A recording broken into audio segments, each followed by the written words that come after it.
Ever wonder how a tree becomes a utility pole? In the United States, most electric distribution poles are made from southern yellow pine, a species grown throughout the southeastern region of the country. Virtually all of these distribution poles are cut from carefully managed stands of timber, usually from 35 to 40 years of age. Only about 15 to 20% of pole-sized trees are actually of high enough quality physically for possible use as utility poles. Once harvested, the selected trees are delivered to the processing facility for debarking and machining. After being cut to the desired length, they are measured to determine the proper size class. The pole's class determines its load capacity.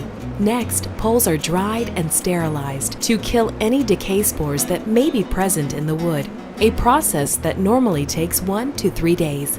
After the poles are dried, they are spread out on skids for framing and inspection. Framing consists of cleaning any bark left over on the poles from peeling, putting required gaines on the poles, boring all necessary holes, and applying burn brands or inset metal tags to the face of the pole. The tags identify the producer, date of treatment, preservative, required preservative retention, length, and class of the pole. Once the framing process is completed, poles are inspected by the producer and then by any outside inspection requested by the consumer.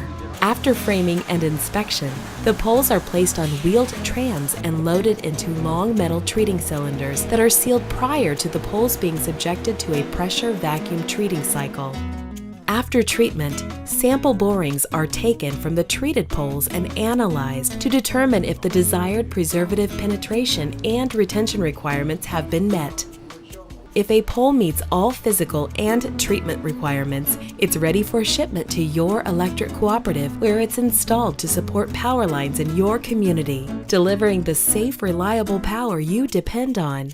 If you'd like to learn more about the life cycle of a utility pole, contact your local electric cooperative.